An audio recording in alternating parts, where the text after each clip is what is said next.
Hello everyone, welcome to Examora. Daily current affairs में आपका फिर से स्वागत है। आज के सेशन में हम पहले सारे एमसीक्यूज को देख लेते हैं, उसके बाद हम डिस्कस करेंगे 21 मई की मोस्ट इंपॉर्टेंट न्यूज को। तो बढ़ते हैं अपने पहले एमसीक्यू की तरफ। India received remittance worth over dash in 2022 which was a healthy 8% higher than 2021। यानी इंडिया का रेमिटेंस अब कितना हो गया है। रेमिटेंस होता क्या है? रेमिटेंस वो मनी होती है, वो धन होता है जो हमें विदेश से मिलता है। यानी हमारे जो विदेशी, हमारे जो प्रवासी हैं, एनआरआईज है, वो क्या है, अपने देश में कुछ पैसा भेजते हैं। वो पैसा क्या होता है? रेमिटेंस होता है। तो इंडिया का रेमिटेंस बहुत ज्यादा हो गया है, और वो कितना हो गया है? वो हो गया है 89 बिलियन डॉलर्स। तो जो इंडिया है वो हर साल 89 बिलियन डॉलर क्या है, remit as a remittance receive करता है। ठीक है। उसके बाद नेक्स्ट क्वेश्चन है, the 5G test bed has been developed as a multi institute collaborative project by 8 institute. ठीक है। Lead by which of the following institute. जो 5G टेस्ट बेड है, अभी हाल ही में इसको लॉन्च किया गया था नरेंद्र मोदी के द्वारा। ये कोलैबोरेटिव प्रोजेक्ट है जो कि 8 इंस्टीट्यूट मिलकर इसको चला रहे हैं। ठीक है। उन 8 इंस्टीट्यूट में एक इंस्टीट्यूट क्या करता है? लीड करता है इन सभी इंस्टीट्यूट्स को। ठीक है। उसका नाम पूछा गया है यहाँ पर, तो वो नाम है आईआईटी मद्रास। यानी आईआईटी मद्रास यहाँ पर लीडिंग इंस्टीट्यूट है। ठीक है, वो लीड कर रहा है इस प्रोजेक्ट को। आगे बढ़ते हैं। Which of the following has appointed as ex RBI deputy governor S S Mundra as its chairman. यानी एस एस मुंद्रा जो कि आरबीआई के डिप्टी गवर्नर रह चुके हैं, उसको एज ए चेयरमैन किसने रखा है, किसने अपॉइंट किया है? तो ये ऐसा करने वाले एक संस्था है भारत स्टॉक एक्सचेंज, यानी बीएसई ने ऐसा किया है। बीएसई ने क्या है, अपने चेयरमैन को नियुक्त किया है, और वो चेयरमैन कौन है? आरबीआई के गवर्नर हैं, डिप्टी गवर्नर हैं एस एस मुंद्रा जी। ठीक है। उसके बाद बढ़ते हैं नेक्स्ट क्वेश्चन की तरफ। The world AIDS vaccine day is known as HIV Vaccine Awareness Day is annually observed across the globe on which day। यानी ये पूछा गया है कि जो वर्ल्ड एड्स वैक्सीन डे है वो कब मनाया गया? वो मनाया गया 18 मई को। तो 18 मई को क्या है? वर्ल्ड एड्स वैक्सीन डे मनाया गया है। ठीक है। उसके बाद who has launched two made in India warship INS Surat and Udaygiri at Mazagon dock in Mumbai. यानी दो क्या है, वारशिप बनाए गए हैं। ठीक है। और इनके नाम है आईएनएस सूरत और उदयगिरी। ठीक है। तो इसने इनको किसने लॉन्च किया? इसको लॉन्च करने वाले कौन है? अपने डिफेंस मिनिस्टर राजनाथ सिंह है। ठीक है। तो राजनाथ सिंह ने मुंबई में इनको क्या किया है? लॉन्च किया है। ठीक है।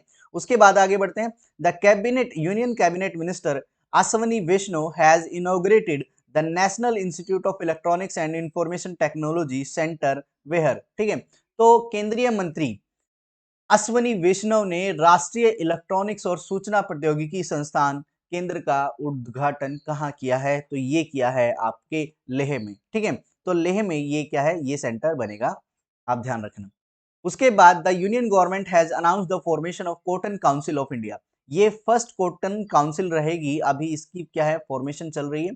ठीक है। इसको बनाया जाएगा। Who among the following is the chairman of the council. जो काउंसिल बनेगी, कॉटन काउंसिल बनेगी, उसके चेयरमैन कौन रहेंगे, ऐसा पूछा गया है। तो ये रहेंगे अपने सुरेश भाई कोटक। तो यहाँ पर जो राइट ऑप्शन है वो कौन सा है? ऑप्शन नंबर डी है। ठीक है, ऑप्शन नंबर डी है। उसके बाद बढ़ते हैं नेक्स्ट क्वेश्चन की तरफ। West central railway has developed a battery operated dual mode locomotive named. यानी जो पश्चिमी केंद्रीय रेल मंत्रालय है, एक तरीके से जो वेस्ट सेंट्रल रेलवे है, उसने क्या है, एक लोकोमोटिव इंजन का आविष्कार किया है जो कि बैटरी से चलेगा। ठीक है। बैटरी से चलेगा, ड्यूअल मोड लोकोमोटिव है, और इसका नाम पूछा गया है कि उसका नाम क्या है? तो इसका नाम है नवदूत।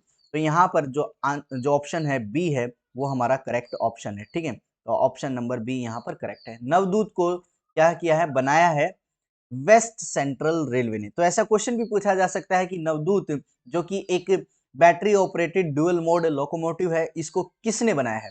इसको बनाया है वेस्ट सेंट्रल रेलवे ने। उसके बाद who has been appointed reappointed as managing director and CEO of Bharti Airtel. Bharti Airtel के जो मैनेजिंग डायरेक्टर है और सीईओ हैं उनको फिर से नियुक्त किया गया है। कि कौन है वो हैं अपने गोपाल विट्टल। गोपाल विट्टल को क्या है एमडी और सीईओ नियुक्त किया गया, फिर से नियुक्त किया गया है भारती एयरटेल का। उसके बाद name the author of the book. एक बुक है, बहुत ही फेमस बुक है, ए प्लेस कॉल्ड होम। तो इसके ऑथर कौन है, और ये ऑथर बहुत ही फेमस है और इनका नाम है प्रीति सिनोय।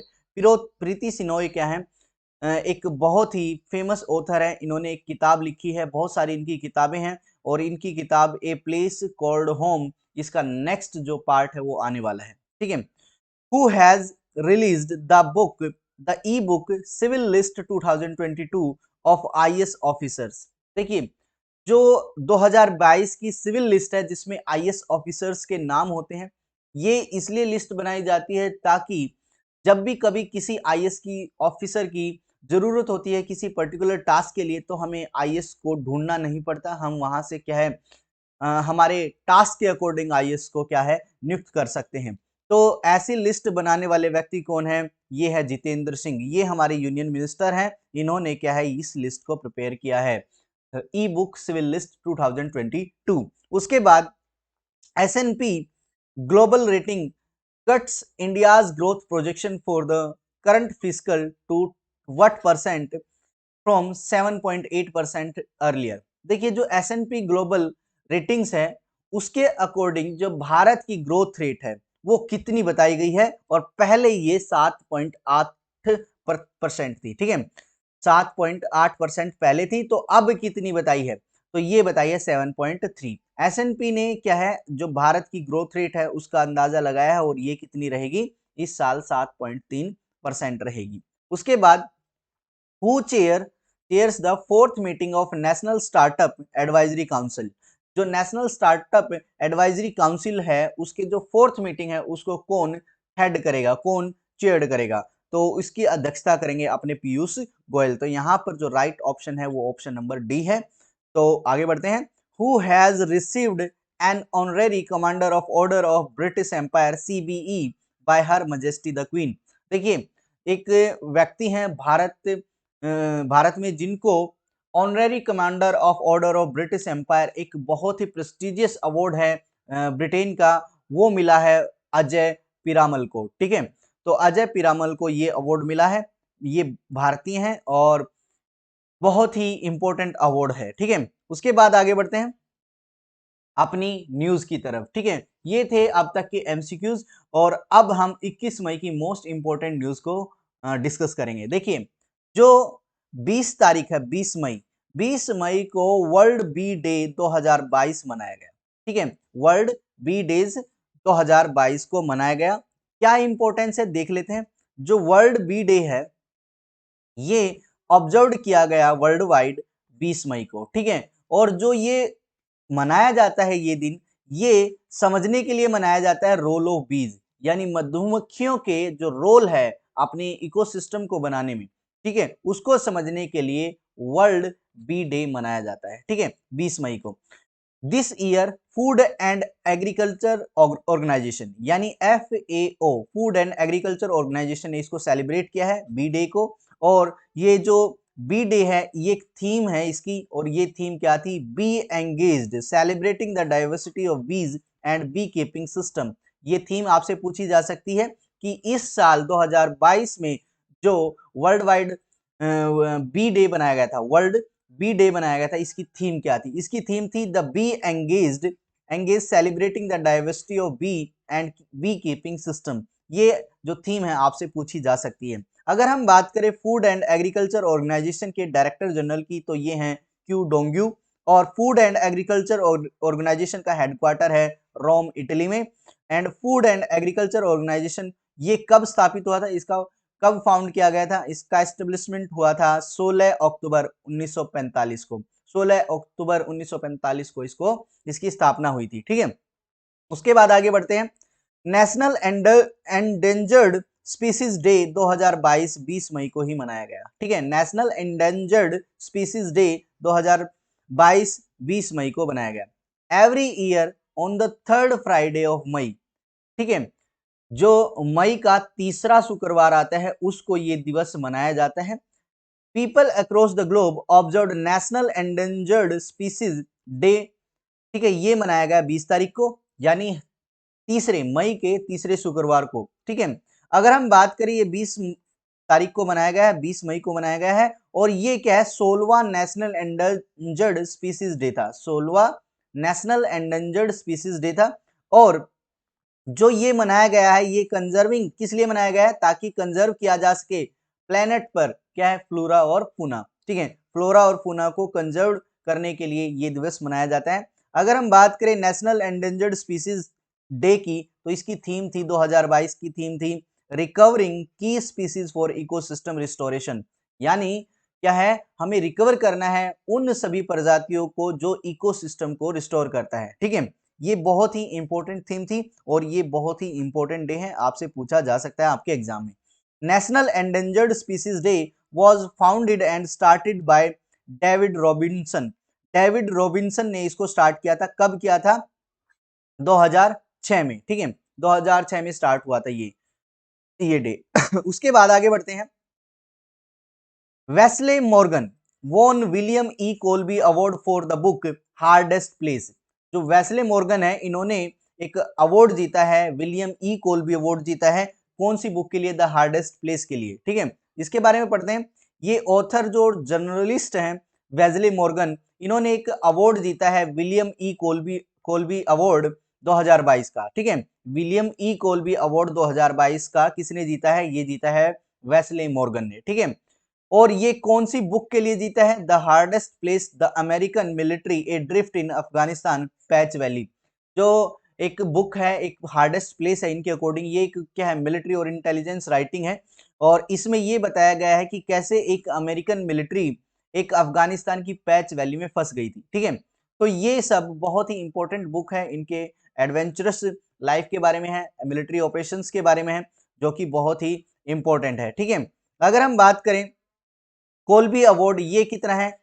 ये इसमें $5000 दिए जाते हैं। $5000 का क्या है एक प्राइज दिया जाता है विलियम ई कोल्बी अवार्ड में। ठीक है, और इस अवार्ड को स्थापित किया गया था 1999 में। ठीक है, 1999 में 1999 में इसको क्या है एस्टेब्लिशमेंट मिली थी। ठीक है, उसके बाद अगर हम बात करें PNB Met Life launched India आज first dental health insurance plan. ठीक है, अब जो पीएनबी का मेट लाइफ इंश्योरेंस है वो कवर करेगा आपके डेंटल हेल्थ को भी। ठीक है, डेंटल हेल्थ के लिए भी क्या होगा एक इंश्योरेंस होगा जो कि बनाया गया है पीएनबी मेट लाइफ के द्वारा।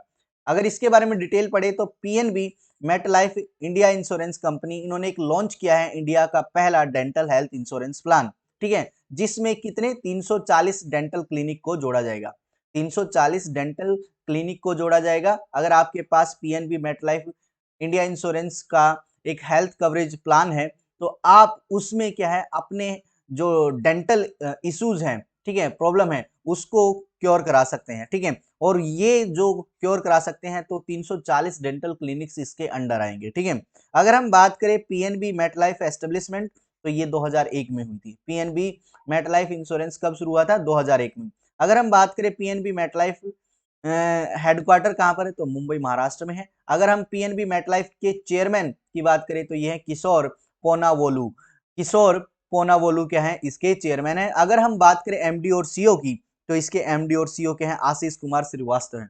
आशीष कुमार श्रीवास्तव क्या है पीएनबी मेट लाइफ के एमडी और सीओ हैं। उसके बाद देखिए RBI public sector bank fraud down 50%, 51% to RS 40,295 crore in the year 2022। क्या है इसके बारे में पढ़ लेते हैं। जो आरबीआई के अकॉर्डिंग है, अब जो फ्रॉड की रेट है वो कम हो गई है। अब फ्रॉड पहले से 51% कम हो गए हैं। ठीक है, यानी जो एक तरीके से जो फाइनेंशियल फ्रॉड होते थे, एक तरीके से धन को लेकर जो फ्रॉड होते थे, बैंकिंग को लेकर जो फ्रॉड होते थे, अब वो कम हो चुके हैं। देखते हैं क्या है। आरबीआई ने कहा है कि पब्लिक सेक्टर बैंक ने रिपोर्ट किया है 51% fall in amount involve in the fraud. यानी फ्रॉड में जो अमाउंट इन्वॉल्व रहती थी उसका 51% डाउनफॉल आ गया है और ये कितना हो चुकी है अब 40,295 करोड़ रह गई है। और ये कब रही है 2021 से 2022 के साल, ठीक है। अगर हम बात करें तो पहले ये कितनी थी 20 से 21 साल में ये थी 81,921 करोड़ थी, लगभग 81,921 करोड़ की जो अमाउंट थी ये फ्रॉड में चली गई थी। अब उसका लगभग 51% कम हो गया है और 40,295 करोड़ की अभी फ्रॉड कैलकुलेट हुआ है, ठीक है। तो फ्रॉड कुछ कम हो गए हैं। अगर हम बात करें 2021 से 22 में जो टोटल फ्रॉड की लिस्ट है वो है 7940, और अगर हम बात करें टोटल फ्रॉड्स इन 2021 में 2021 में तो ये कितने थे 9933 थे, 9933 फ्रॉड थे, ठीक है। तो ये केसेस थे। तो आगे बढ़ते हैं। आरबीआई की अगर बात करें तो इसकी स्थापना हुई थी 1 अप्रैल 1935 को, 1 अप्रैल 1935 को। इसका हेडक्वार्टर कहां पर है, मुंबई महाराष्ट्र में है। इसके गवर्नर है शक्तिकांत दास। और अगर हम बात करें आरबीआई के डिप्टी गवर्नर की तो महेश कुमार जैन है, माइकल डी पत्रा है, और एम राजेश्वर राव हैं, और टी रविशंकर हैं, टी रविशंकर, ठीक है। तो ये आपको डिप्टी गवर्नर पूछे जा सकते हैं कि इनमें से कौन हमारा आरबीआई का डिप्टी गवर्नर है और कौन नहीं है, ऐसा क्वेश्चन पूछा जा सकता है, ठीक है। अगर हम बात करें वर्ल्ड प्राइस इंडेक्स की, सॉरी होलसेल प्राइस इंडेक्स की, inflation eight A recorded high of 15.08% इन अप्रैल 2022। क्या है, जो अप्रैल 2022 में होलसेल प्राइस इंडेक्स की जो इन्फ्लेशन है वो सबसे हाईएस्ट रिकॉर्ड की गई है, और वो कितनी है 15.08% है। इसके बारे में डिटेल जाने तो क्या है, इंडिया होलसेल इन्फ्लेशन ये एक 3 डिकेड की सबसे हाईएस्ट अप्रैल में काउंट की गई है, ठीक है, कैलकुलेट की गई है, जो कि कमोडिटीज प्राइस बढ़े हैं और सप्लाई चेन क्या है डिसरप्शन हुआ है। इसमें क्या हुआ है, सभी चीजों की कीमतें बढ़ गई हैं। अब सभी चीजों की कीमत बढ़ेंगी तो क्या हो जाएगा, महंगाई बढ़ जाएगी, और महंगाई बढ़ चुकी है कितना 15.08%, ठीक है। अगर हम बात करें एनुअल रेट ऑफ इन्फ्लेशन की तो ये 15.08% है, जो कि 2000 अप्रैल 2022 का आंकड़ा है। अगर हम बात करें अगर अप्रैल 2021 का आंकड़ा तो वो था 10.74%, ठीक है। 2021 में अप्रैल 2021 में ये 10.74% था, लेकिन अगर हम बात करें 2022 की अप्रैल 2022 की तो ये पहुंच गया है 15.08%, ठीक है। अगर हम बात करते हैं होलसेल प्राइस इंडेक्स की तो क्या है, rate of inflation based on WPI food index ये इंक्रीज हो गया है 8.7% इन मार्च 2022 में, और ये कितना था 8.8% अप्रैल में हो गया। यानी एक महीने में 8.71% से 8.88% हो गया है ये, ठीक है। यानी जो WPI फूड इंडेक्स है, मार्जिनल रेट है, रेट ऑफ इन्फ्लेशन है, वो मार्च 2022 से अगर अप्रैल 2022 की बात करें, एक महीने की बात करें, पिछले एक महीने की, तो 8.71% से 8.88% हो गया है, ठीक है। इससे बढ़ते हैं आगे। मैडम तुसुआड, ठीक है, तुसौड, ठीक है, मैडम तुसौड, इसका थोड़ा स्पेलिंग मेरे को, मैं इसको प्रोनाउंस नहीं कर पाता। Madame Tussauds museum to start in Noida next month. अगले महीने क्या होगा, मैडम तुसाउड म्यूजियम स्टार्ट होगा। ये क्या है, मोम के जो हमारे सेलिब्रिटीज हैं या पॉलिटिशियंस हैं उनकी मोम की क्या स्कल्पचर वहां पर देखने को मिलेगी। तो wax wax museum Madame Tussauds Tussauds is returning to India. The museum will be located in Noida. ये जो म्यूजियम है ये नोएडा में खोला जाएगा, ठीक है। Madame Tussauds India will let visitor to get up and personal will celebrity as well as some of the most iconic moment, ठीक है।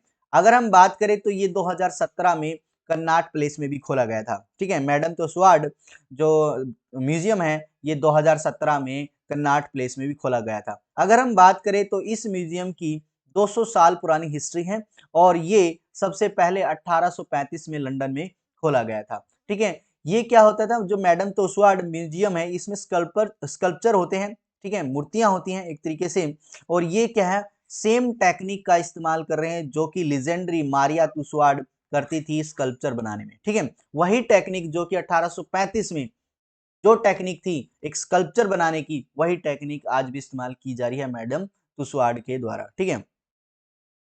उसके बाद अगर हम बात करें तो Kerala to bring India's first state on OTT platform C space. OTT platform क्या होता है? Over the top. Over the top, OTT का मतलब क्या होता है? ओवर द टॉप प्लेटफॉर्म एक लॉन्च किया गया है केरला गवर्नमेंट के द्वारा, ठीक है। और ये 1 नवंबर से ऑपरेट करेगा। इसमें क्या होगा? इसमें ऑफर की जाएंगी फिल्म लवर्स को, ठीक है, शॉर्ट स्टोरीज और डॉक्यूमेंट्रीज, ठीक है, उनकी चॉइस की शॉर्ट स्टोरी और डॉक्यूमेंट्री इसमें प्रोवाइड की जाएगी, इस प्लेटफॉर्म पर प्रोवाइड की जाएगी, जो कि केरला गवर्नमेंट ने क्या है? स्टार्ट किया है। अगर हम बात करें, Kerala will be the first state in India, पहला स्टेट होगा इंडिया में केरला जो कि इस ओवर द टॉप प्लेटफॉर्म को क्या है? लॉन्च करेगा, ठीक है। और जो इसको लॉन्च किया है वो केरला के मिनिस्टर ऑफ कल्चर अफेयर सजी चेरियान ने इसको लॉन्च किया है, इसको रिवील किया है। और इसका नाम रहेगा सी स्पेस। सी स्पेस इस प्लेटफॉर्म का नाम रहेगा, ठीक है। तो ऐसा क्वेश्चन पूछा जाता है कि सी स्पेस केरला गवर्नमेंट के की मतलब कौन सी गवर्नमेंट के द्वारा लॉन्च किया गया है? तो सी स्पेस केरला गवर्नमेंट के द्वारा लॉन्च किया गया है, एक ओवर द टॉप प्लेटफॉर्म है, ठीक है। अगर हम बात करें केरला कैपिटल की तो यह है तिरुवनंतपुरम। और अगर हम गवर्नर की बात करें तो आरिफ मोहम्मद खान है और चीफ मिनिस्टर यहाँ के पिनरई विजयन है, ठीक है। उसके बाद engine relight test on Hansa NG aircraft successful, यानी हंसा एनजी विमान पर इंजन रिलाइट परीक्षण सफल हो चुका है। अगर हम बात करें हंसा एनजी 2, ये 2 seater Hansa NG 2 seater flying trainer aircraft है जो कि डिजाइन किया गया है और डेवलप किया गया है सीएसआईआर के द्वारा, ठीक है। और इस इंजन को, इसका जो टेस्ट है, रिलाइट टेस्ट है, वो अब डीआरडीओ के द्वारा सक्सेसफुल किया जा चुका है, ठीक है। आगे बढ़ते हैं। पंजाब सीएम भगवंत मान ने लॉन्च किया है Lok Milni scheme for the redressal of public complaints. यानी क्या है? पंजाब के मुख्यमंत्री भगवंत मान ने जनता की शिकायत के निवारण के लिए लोक मिलनी योजना शुरू की है। अब देखिए लोक मिलनी क्या है। जो पंजाब के चीफ मिनिस्टर हैं भगवंत मान, उन्होंने क्या है? लोगों की मतलब शिकायतों को सुनने के लिए, ठीक है, एक लोक मिलनी स्कीम लागू की है। और ये एक first of its kind public interaction programme है। ये प्रोग्राम क्या है? लोगों से मुलाकात करने का एक प्रोग्राम है, ठीक है। अगर हम बात करें तो कैपिटल क्या है पंजाब की? चंडीगढ़ है। गवर्नर यहाँ के बनवारी लाल पुरोहित है और चीफ मिनिस्टर भगवंत मान है, आप ध्यान रखेंगे। अगर हम बात करें, इंडिगो ने अपॉइंट किया है पीटर एल्बर्ग्स को एज सीईओ, ठीक है। इंडिगो ने पीटर एल्बर्स को सीईओ की तरह नियुक्त किया है, एज ए सीईओ नियुक्त किया है। तो अगर हम बात करें inter globe aviation limited, IndiGo ने, ठीक है, appointed Peter Elbers as chief executive officer CEO, यानी जो इंडिगो का अब जो नया सीईओ रहेगा वो रहेगा पीटर एल्बर्स, ठीक है। अगर हम बात करें तो ये 1 अक्टूबर 2022 से अपने पद को संभालेंगे और ये सक्सीड करेंगे रोनोजोय दत्ता को। रोनोजोय दत्ता को ये सक्सीड करेंगे, रिप्लेस करेंगे। और ये क्या थे? 30 सितंबर तक क्या है? ये रिटायर हो जाएंगे। 30 सितंबर को ये क्या है? रिटायर हो जाएंगे। मैनेजिंग डायरेक्टर इंडिगो के राहुल भाटिया हैं और इसे 2006 में स्थापित किया गया था। इंडिगो की स्थापना 2006 में हुई थी और इसका हेडक्वार्टर गुरुग्राम में है, ठीक है, आप ध्यान रखना। उसके बाद Nikhat Zareen wins gold medal at women's world boxing championship. Nikhat Zareen ने क्या है? गोल्ड मेडल जीता है वुमेन्स वर्ल्ड बॉक्सिंग चैंपियनशिप में, जो कि इस्तानबुल में आयोजित हो रही थी। अगर हम बात करें निखत जरीन की तो ये क्या है? इन्होंने हरा दिया है थाई ओलंपियन जूता मास जिटपोंग को, ठीक है, जूता मास जिटपोंग को 5-0 से हरा दिया है। और ये 5th इंडियन बनी है जिन्होंने क्या है? वुमेन्स वर्ल्ड चैंपियनशिप जीता है, ठीक है। यानी एक वर्ल्ड टाइटल जीतने वाली ये 5वीं महिला खिलाड़ी बनी है। और इन्होंने क्या है? किस कहां पर? इस्तानबुल में जो चैंपियनशिप हो रही थी वर्ल्ड वुमेन्स वर्ल्ड चैंपियनशिप, उसमें गोल्ड मेडल जीता है, ठीक है। सबसे इंपॉर्टेंट क्या सवाल हो सकता है कि निखत ने गोल्ड मेडल कहां पर जीता है? कौन सा गोल्ड मेडल जीता है? तो women's world championship boxing championship Nikhat Zareen ने जीता है, ठीक है। ऐसा भी पूछा जा सकता है कि वुमेन्स वर्ल्ड चैंपियनशिप कहां पर आयोजित हो रही थी? तो ये हो रही थी इस्तानबुल में, ठीक है। अगर हम बात करें निखत की तो ये क्या है? 5th इंडियन वोमन बॉक्सर है किसके बाद? मैरी कॉम के बाद, सरिता देवी के बाद, जेनी आरएल के बाद और रेखा केसी के बाद। ठीक है, तो आपसे ये क्वेश्चन भी पूछा जा सकता है कि सरिता देवी कौन से खेल से संबंधित है? तो सरिता देवी बॉक्सिंग से संबंधित है खिलाड़ी है। ठीक है, अगर हम बात करें निर्मला सीतारमन की, इन्होंने चेयर किया है, अध्यक्षता की है 7वीं annual meeting of board of governor of NDB.